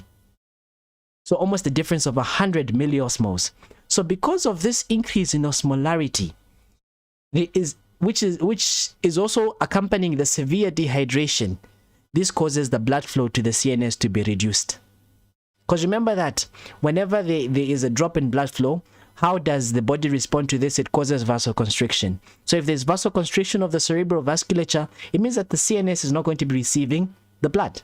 If it's not receiving the blood, the brain is very selfish. If it's not receiving enough oxygen, it's not receiving enough blood, it will switch off. That's how this person becomes unconscious. Now, remember that glucose is an osmotically active compound. What do I mean by osmotically active? It tends to pull water towards itself. This person here has a very high blood glucose level. Now, the reason why they have a very high blood glucose level is because the insulin is not really working very well. It could be that maybe they're not producing a lot of insulin, or maybe the receptor has mutated and is not responding to the insulin. Whatever the case, there is hyperglycemia. Now, this hyperglycemia now creates what is known as an osmotic gradient. Remember that now, if you have two compartments within the cell, you can think of the cells as two small squares, and then outside the cell. So there should be a balance of the osmolarity within the cell. There should be a balance of the osmolarity outside the cell. Now you have a lot of glucose that is trapped outside the cell and cannot really enter into the cell. So the osmolarity outside the cell has increased. Now remember, water is going to be flowing from a region where there is a high water potential to a region of low water potential. In English, it will move from a region where there is not so many solutes to a region where there is a lot of solutes. In this case now, the region which has a lot of solutes is outside the cells. So water will be pulled out from intracellular space to move outside into the extracellular space. So this would dilute the sodium that is there. So already, initially, this 148 that you measured was a false elevation. Okay? It's a false. In actual sense, the level of sodium is actually much lower than it is. Such that now when you treat this woman with fluids, isotonic fluids that are being replaced into this woman to normalize the fluid balance in this woman, while replacing the sodium, while trying to treat the dehydration this woman had, we now tend to increase the levels of sodium. Another reason why this could be true is, remember that in physiology, sodium and potassium are regulated in opposite directions. Sodium, whenever potassium is retained, sodium is lost. And remember that glucose and potassium enter into the cell when insulin is present. So when you give this person insulin, you take all the potassium into the cell, this person becomes hypokalemic. So it means that you have to retain a lot of sodium. So this person retains even more sodium, which could also contribute to the increase in the sodium concentration. So another thing would be that the kidneys are also being underperfused. They're not receiving enough blood, so they're not really they're compensating. Remember that this person here is dehydrated. When the kidneys are not receiving enough blood, they activate the renin, angiotensin, aldosterone, ADH system. So renin is released, it converts angiotensinogen into angiotensin 1. Angiotensin 1 is converted into angiotensin 2 by your angiotensin converting enzyme. Then angiotensin 2 causes many things, vaso constriction. It also causes the release of aldosterone. Remember, aldosterone that is released also reabsorbs sodium. So it causes reabsorption of sodium as well to compensate for the dehydration. Those are some of the reasons. Then, what about the total proteins? The same similar thing. The total protein apparently looks to have dropped from 90 to 60. Why has it dropped? It's because before this person's blood was hyperosmolar. It didn't have a lot. Think of it like this. Suppose I have a cup and I say I put let's say 5 big spoons of salt and I fill the cup with half water. The fluid will be very salty. If I remove another half of the water and still leave the salt there, this will now even taste much saltier. But have I increased the amount of the salt that's there? No, I haven't. All I've done is reduce the concentration of the water. Same thing is happening here. You have a lot of fluid that is lost, but the solutes are still there. So it looks like as if the proteins are concentrated. There is hemoconcentration because of the dilution that is there. So when you now give this person the fluids that they lost, it now appears like as if their levels of proteins has dropped, but it really hasn't. It's just simply due to the dehydration and the increase in osmolarity. So that after you dilute now with the intravenous fluids, which you treat them with, then they come back to normal. Now, why is it important to lower the extracellular osmolarity slowly? The reason is because, remember, the first thing that you learn in physiology, wherever sodium goes, water follows. You can even do this experiment today overnight and leave salt in a container in your kitchen and go and sleep. Wake up tomorrow for your exam, check the salt. You'll find out that it's watery. It's not really that crystal-like consistency. It has some water to it. That means that salt has what is known as hygroscopic properties. It tends to draw water towards it. So sodium tends to draw water towards it. So if we increase the level, the osmolarity, or if we lower the osmolarity very quickly, will cause an imbalance in the water shift. So it would mean that a too rapid correction of the sodium concentration will cause a lot of water to now begin to influx within the cells. It influxes within the cells because now the osmolarity is changing very quickly, and this can cause cellular edema. It can cause osmotic demyelinating syndrome or osmotic demyelination syndrome. You demyelinate because of the increase in the pressures. There's a lot of water inside the cells. Pressures have increased. The neurons begin to be demyelinated. There's also going to be cerebral edema. So there's a high risk of cerebral edema. That's why we want to correct the fluids very slowly. Now, long-term macrovascular complications in diabetes. Remember that diabetic complications can be divided as macrovascular, meaning that they are affecting the big blood vessels, or microvascular, meaning that they're affecting the small blood vessels. Microvascular, you're thinking of things like the blood vessels in the eyes, so they may have what is known as a diabetic retinopathy. Do not confuse diabetic retinopathy with hypertensive retinopathy. Two different things. Hypertensive retinopathy caused by hypertension. Diabetic retinopathy caused by diabetes. It may also affect the small arterioles in the kidneys. You call that as diabetic nephropathy. Those are known as microvascular. Micro meaning they are small. They are causing small blood vessel pathologies. Micro angiopathies. Now, macroangiopathies are affecting the larger blood vessels, so they could affect the coronary artery because diabetes is also associated with atherosclerosis. There can be deposition of the atheromatous plaque, and then you may also have things like cerebrovascular accidents, strokes. You may also have a peripheral artery disease. So those are the complications, the 3 long-term complications. This person may also have what is known as a diabetic foot, where they develop these non-healing ulcers. Okay. This is a very huge one. Discuss the etiopathogenesis, morphology, and complications of COVID-19. So, we have been living in the COVID era, and the world has never really rested since 2019 up until date. We have a lot of cases of COVID-19. Now, remember that COVID-19, first of all, it's an RNA virus, okay? Meaning that it has RNA in its genome. Then, it also has certain proteins. Now, of note, remember that the SARS-CoV-2 is pretty much going to be having what is known as an M protein or a membrane protein, M protein.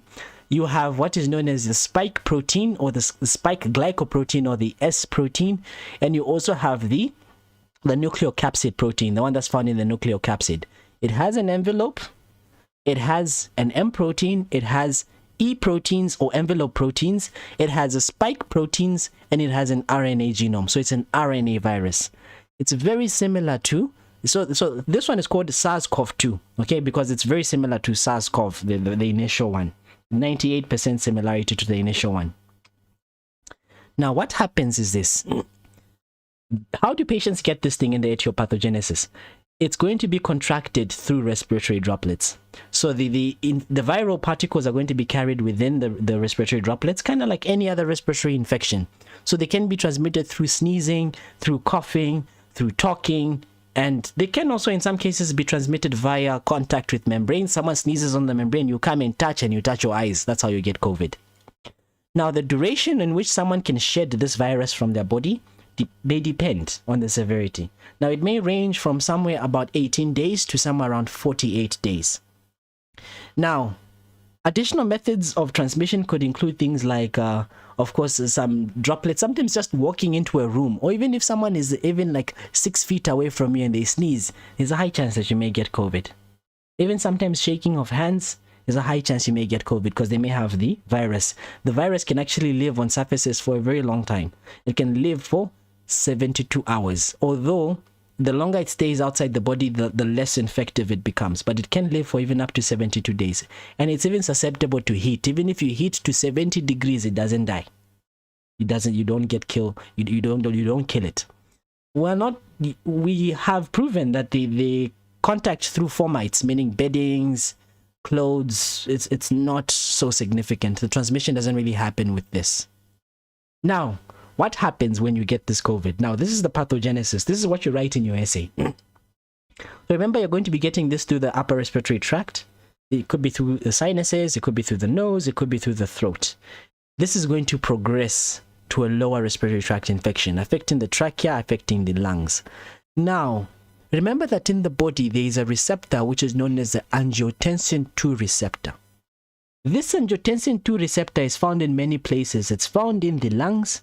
It's found in the GIT, okay? It's also found in some blood vessels. Now, this virus will bind to this angiotensin II receptor, especially in the alveoli. So once it binds to the angiotensin II receptor in the alveoli, this now is pretty much going to cause it now to enter within that cell. Once it enters within that cell, it begins to replicate, viral replication. Once now it replicates and it buds off to infect other cells, this cell that has been infected will produce certain chemicals which are known as the cytokines to now tell other cells that, oh, there's something attacking me here. Now your immune system overreacts. So there is what is known as a cytokine storm. Okay, there is a cytokine storm. So this is going to lead to increase in elevated markers, things like interleukin 2, interleukin 7, interleukin 6, granulocyte colony forming stimulating factor, interferon gamma. You may also have some monocyte chemoattractant proteins and also some other cytokines. These things are going to be causing an inflammatory response. So they will cause vasodilation. They will cause increase in capillary permeability. So remember, when there's vasodilation in the lungs, increase in capillary permeability, it means that there's more fluid that is now leaking out into the lungs.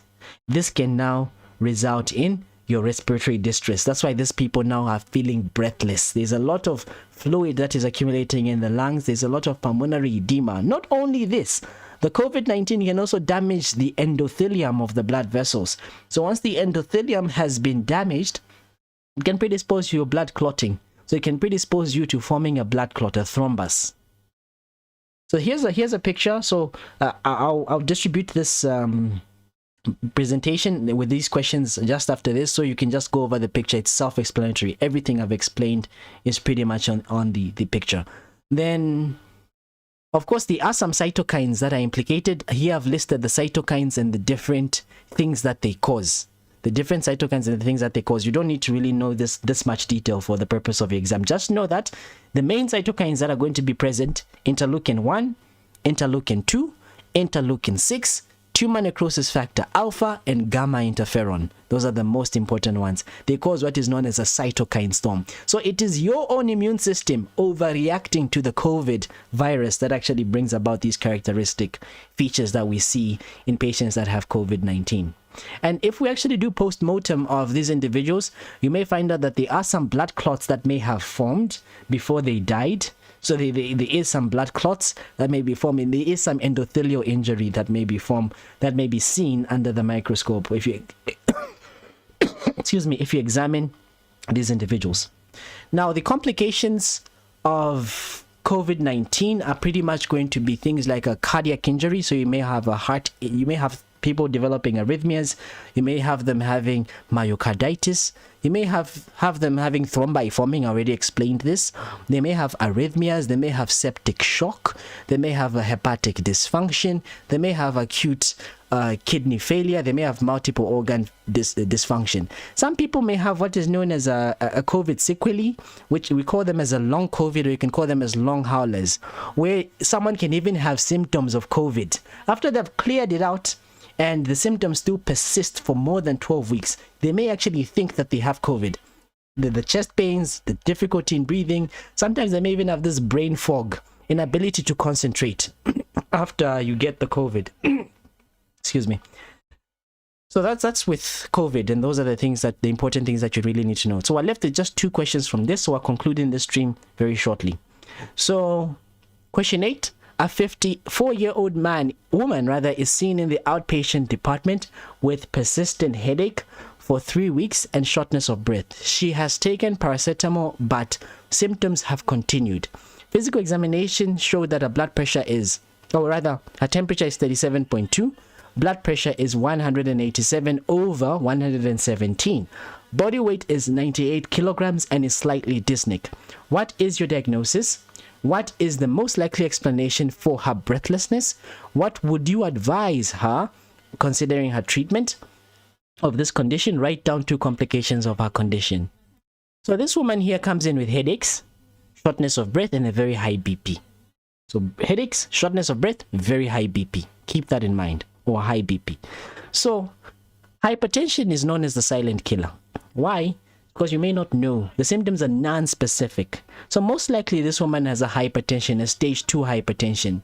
Now, I want you to be able, after this stream, I want you to read the difference between hypertensive emergency and hypertensive urgency. And also look at the different stages according to this. So someone asked, what is the most likely treatment of COVID-19? Okay, so currently, because I've worked there for some time.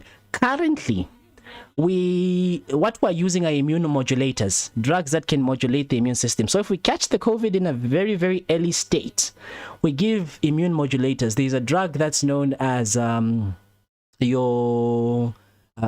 baricitinib. There's a drug that's known as remdesivir. These are immune modulators. They pretty much slow down your immune system such that you do not have that cytokine storm.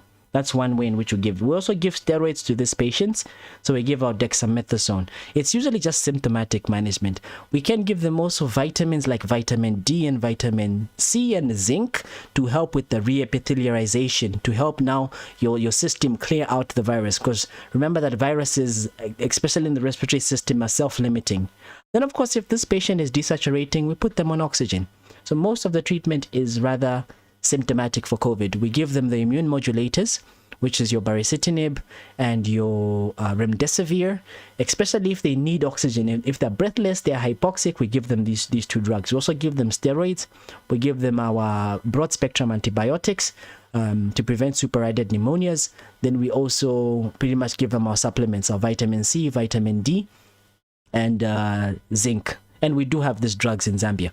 Then in patients that actually present early, those that have certain risk factors, things like obesity, things like hypertension, old age, those that we think that, if this one gets COVID-19, it will finish them off. We give antibodies, monoclonal antibodies. The 2 antibodies that we give is bamlanivimab and itepekimab. The names are a tongue twister. So we give these 2 antibodies to prevent progression of the disease. That's only if they present with mild symptoms within a week. and they have certain risk factors, and we can give them these antibodies, and we were giving them these antibodies during this past wave. So coming back to this question here, so this person here has a hypertension stage 2, okay, stage 2 hypertension. Then the reason why they may be breathless could be that they have a pulmonary edema. So maybe there is a overloading of increase in hydrostatic pressure in the pulmonary vasculature that's causing a pulmonary hypertension, that's causing pulmonary edema and causing breathlessness. Of course, this more or less could be associated with sometimes a pleural effusion, which could be pointing us towards heart failure. So this woman could be going in heart failure.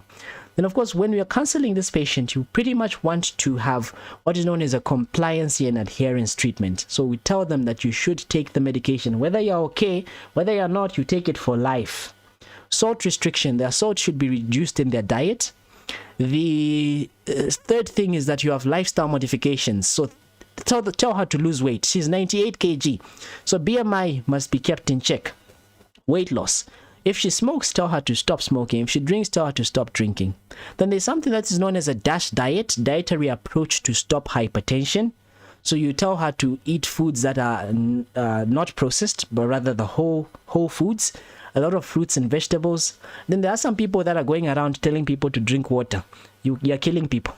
So if you tell them to drink water, you're killing someone. Hypertensive, please, water therapy, no. You're killing them.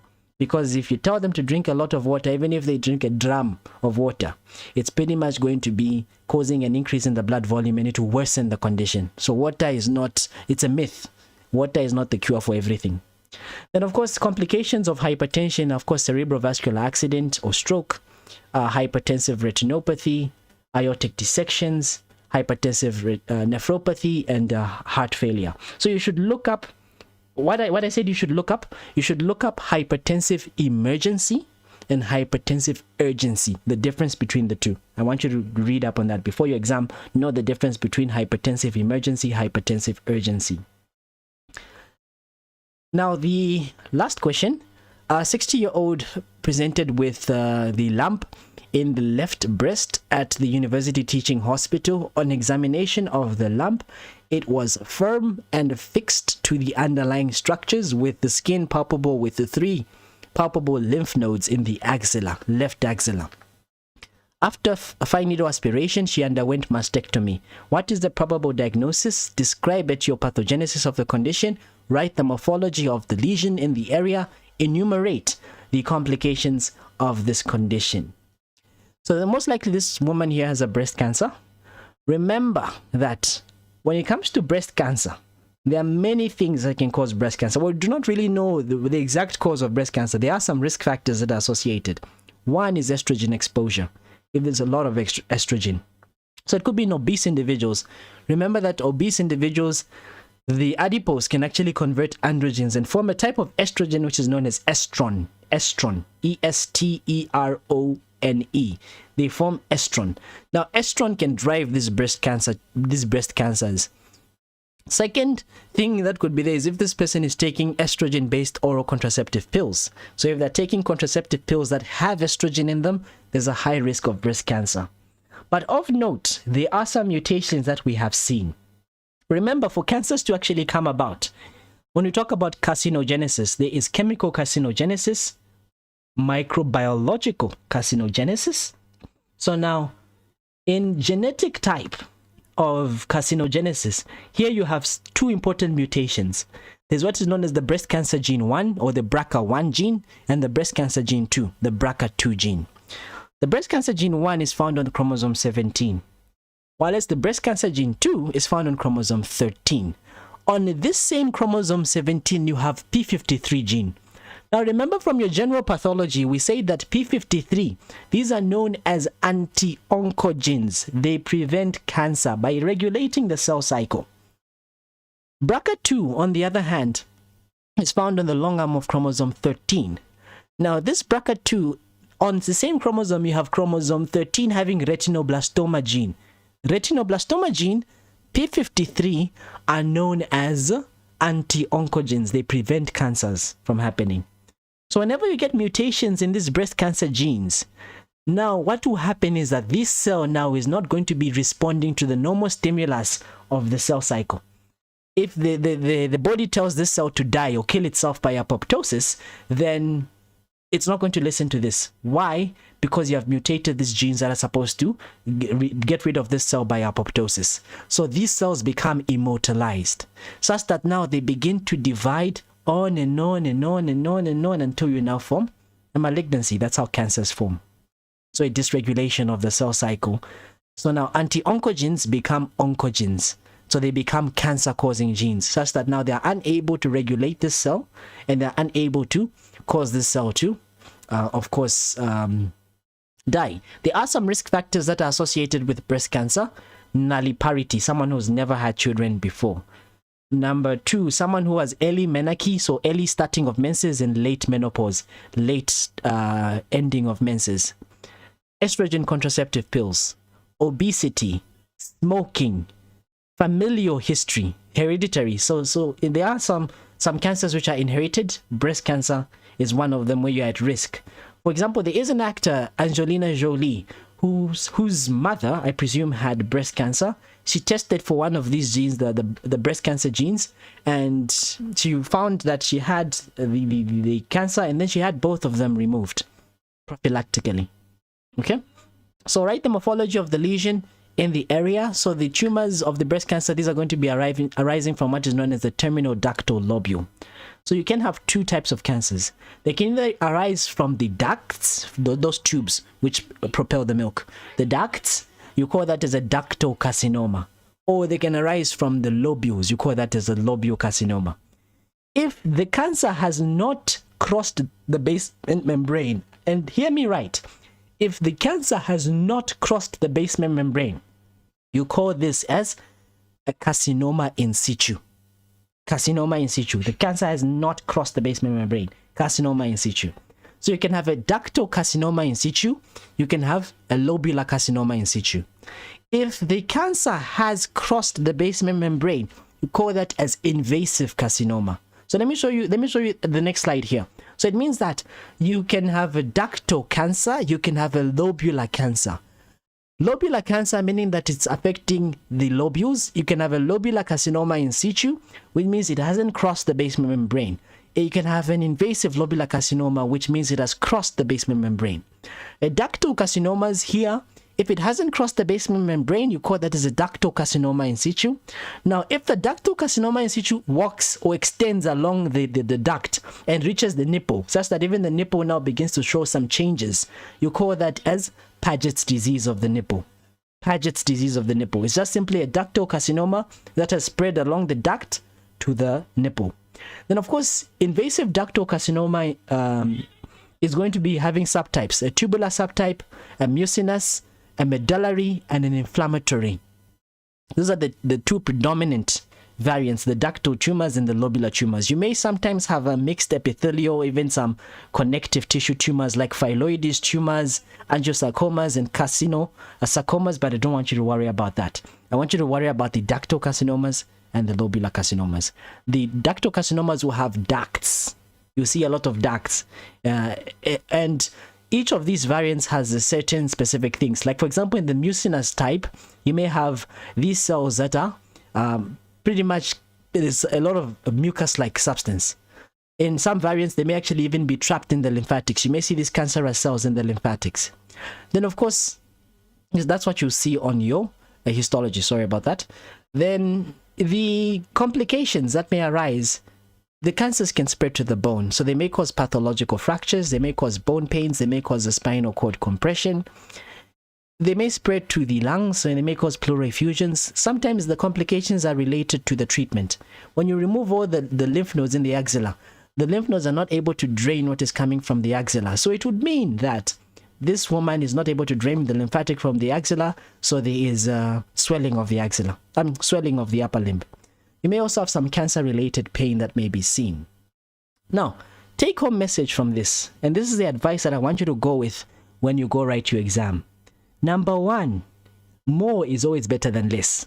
When you're writing your essays, it's better you give more information than less. Even if you say, all this for 2 marks, write all that for 2 marks. It's going to be beneficial. That's the first thing. Second thing, never use abbreviations. Write everything in full. Don't use abbreviations at all. Write everything in full, unless if the abbreviation is P53, which is P53. So write them in full. Never use abbreviations. Number 3, read the whole question before you attempt answering. Read through everything. Understand what the examiner wants you. For example, they ask you about investigations. They've already told you that they have done a peripheral smear. Then you go ahead and mention peripheral smear again in the answer. You'll get a 0. Read and notice, see what the examiner has given you. There's no point. The examiner will never ask you the same question twice. So know what the examiner is asking of you and what is needed for you to answer. That's the 3rd thing. 4th thing is know or have an idea of the topics that usually come on your exams. General pathology, and I want you to note these things down and just page through. If you don't understand the topic, page through, watch some videos or something, write this down on a piece of paper. Number 1, those adaptations that you learnt about: hypertrophy, atrophy, hyperplasia, metaplasia, dysplasia. Read up on them. Number 2, hemodynamic disorders, the shocks, septic shock, hypovolemic shock. Have an idea of those things. Number 3, that chapter on neoplasms, how you name benign tumors, how you name malignant tumors, the tumor markers, tumor grading, tumor staging. Know that. Number 4 thing on general pathology that I want you to know is sometimes they may ask you about the hypersensitivity reaction, which I presume wouldn't be much of an issue because you cover it also in microbiology. But just have an idea of the hypersensitivity reactions as well. They tend to show up on your exams. They'll tell you, discuss type 1 hypersensitivity, giving examples of the conditions that are associated with this. So those are some of the essays that you may sometimes get on your general pathology, and note these topics down. If you have any other things that you think that, okay, this may come, read up on that as well. On your systemic pathology, as you have noticed, chemical pathology, very important. Diabetes, very important that you read up on. Acid-base imbalances, is a very important topic. You will get tables of acid-base imbalances. That chapter on hematology, I want you to look at anemias. I want you to look at leukemias, pretty much anemias and leukemias. That's about it for the histology. For the hematology. Cardiovascular system, I want you to look at hypertension. I want you to look at heart failure, especially hypertension, heart failure. Also look at congenital heart disease. The cyanotic congenital heart diseases versus acyanotic congenital heart diseases. Respiratory system, lung cancer, COPDs. Lung cancer, COPDs. If you have time, pneumonia, because pneumonia also, he tends to like pneumonia. I will bring you a pneumonia question on your essays. GIT is not really so common. GIT is not really so common unless maybe you are thinking of MCQs, but not really so common, especially on the essays. Then endocrine system, thyroid pathologies, hyperthyroidism. I want you to read up on hypothyroidism, Graves' disease. Read up also on breast cancer. And of course, the questions that we just did. If you have a good understanding of these topics that I've told you just now, I can assure you that at least 50% you'll be able to get half in your exam tomorrow. So when you're writing your essays, make sure you read through them. If it's not making sense to you, it won't make sense to the examiner as well. Don't expect any miracles. So if you write an exam and you answer the questions, this is how I always answer my questions. I always assume that the examiner doesn't know me, doesn't know anything about me, and the examiner doesn't know the topic. So I assume like as if I'm teaching the examiner the topic. If I'm teaching the examiner the topic, I'm not going to assume anything. I'm going to include as much detail as possible. Never leave any essay unanswered. For the MCQs, don't leave anything unanswered, because the MCQs, there's no negative markings. Maybe if true or false. If it's true or false, don't guess more than half the paper. If you put all these things into perspective and you write everything in a legible handwriting, you finish, look at the time, work within your time capacity, then I presume pathology will be okay. So if there are no other questions, if you are new to the channel, please don't forget to subscribe. Hit the subscribe button, hit the like button. I wish you guys all the best in your exam tomorrow. I hope this really helped open your mind and actually give you a refresher on some of the topics that you really need to know. I'll catch you guys and hopefully to see you guys in the clinical years. I'm Dr. Kazevu, also known as Dr. MK7.